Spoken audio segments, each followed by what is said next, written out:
Занятие 14. Будущее не видит себя успешным. То есть что такое визуализация? Как одно из условий, да, это техника, как одно из условий достижения успеха. Да? Человек представляет, что он достиг определенных результатов, и он моделирует себя в самых различных ситуациях. Предположим, вы бизнесмен, да? Как вы живете, там, дом, то-то, то-то, как работа, офис, как вы общаетесь с сотрудниками, там, неважно, вручаете там призы лучшему бизнесмену города там, или еще что-то, да, вот все возможные ситуации, которые могут происходить, да, вот для человека в этой роли человек представляет. Для чего это нужно и что происходит, да, для чего нужно себя представлять, да, вот, успешным и что происходит. Здесь достаточно много составляющих. Ну, во-первых, это заказ «Тонкий мир», да, это вот ваш выбор. Человек, который себя не видит успешным, у него есть свой выбор. Да, мой выбор – колея. Потому что если человек себя представляет успешным, вот это мой выбор. Прошу, молю, я хочу быть здесь. Да, это его выбор. В конечном итоге, когда усилий вкладывается достаточно, это необходимые подключения. Да, то есть, чтобы человек мог испытывать те состояния, которые он запрашивает, он должен быть подключен к соответствующим источникам энергии. Он должен войти в соответствующую среду, да, энергии необходимого уровня, обстановка вокруг необходимого уровня, необходимого качества. Да. Сначала в тонком мире человек проходит огранку определенную, подготовку, и когда он готов, это переходит на физический уровень. Дальше. Что дает вот эта визуализация? Это программа прямого действия, приказ сознанию «мне нужно вот так». Это прямая программа, что твое сознание должно сделать, какую задачу должно решить. Да, это программа пережигания всего, что мешает, всего, что против. И когда вот эти программы отработают, все, что мешает пережечь, и все, что необходимо, начинает отрабатывать, то конечный результат, вот то, что нужно почувствовать, вы ощущаете, а как иначе? Это мой долг – двигаться вверх и быть на определенной вершине, у каждого своя. И это наслаждение. Когда возникает наслаждение? Когда все страшилки, там, переживания, не для меня. Когда весь негатив пережигается, и человек активизирует позитивные ценности, забитые, затоптанные, заблокированные, законсервированные, он получает наслаждение. Да, вот пока он не сформирует вот такое устойчивое ощущение, а как же иначе, это мой долг, да, я вот только так, я себя так вижу.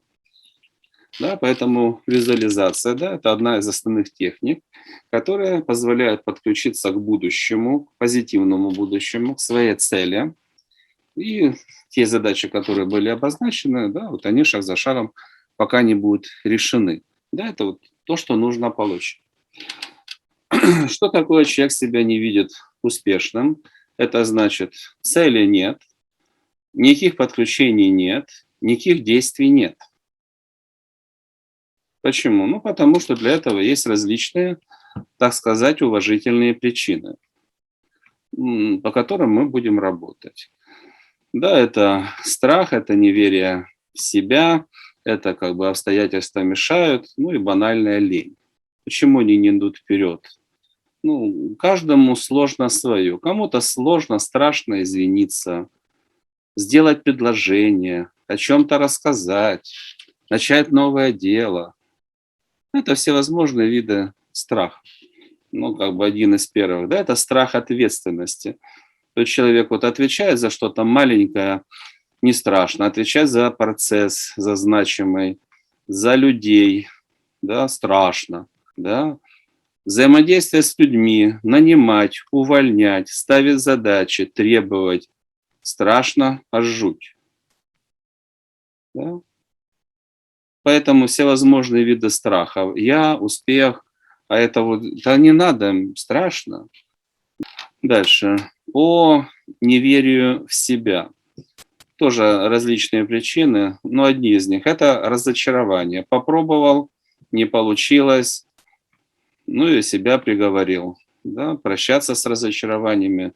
Ну, другой человек, другие обстоятельства, стал умнее, там, опытнее, все остальное прочее.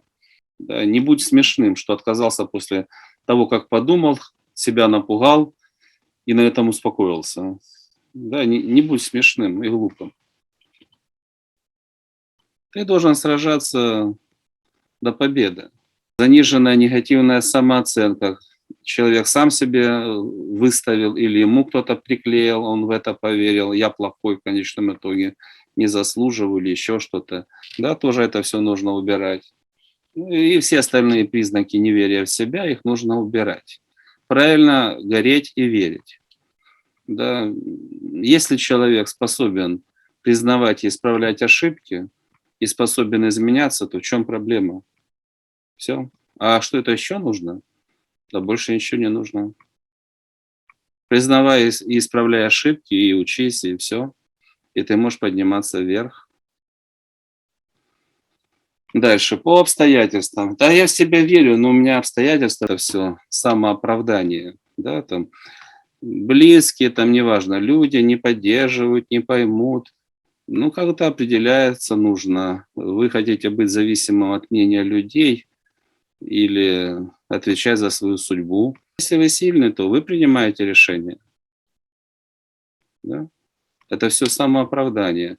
Чего-то не хватает, тоже самооправдание. Не хватает, но превращай проблему в задачу и решай все. В целом самооправдания должны быть уничтожены.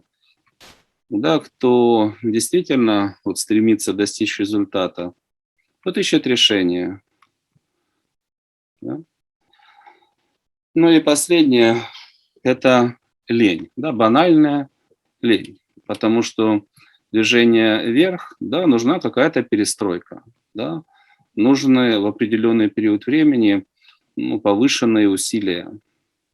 Да, чаще всего человеку лень. Лень думать, лень изменять обстоятельства, лень изменять себя. Да, поэтому банальная лень, которая себя защищает, так привык, а чтобы подниматься выше, нужно перестраивать, да, обстоятельства, себя чему-то учиться, пробовать, что-то будет не получаться, извлекать уроки, опять пробовать. А так уже в колее все понятно, идешь себе и идешь. Да? Поэтому если вот визуализация, да, это как усилие воли, выбор, да, направленный на то, чтобы решить задачу, подключиться, попережигать все, что мешает, сформировать все, что необходимо, да, подпитывать, да, вот это представление, что я хочу, каким я должен быть, какой у меня должна быть жизнь.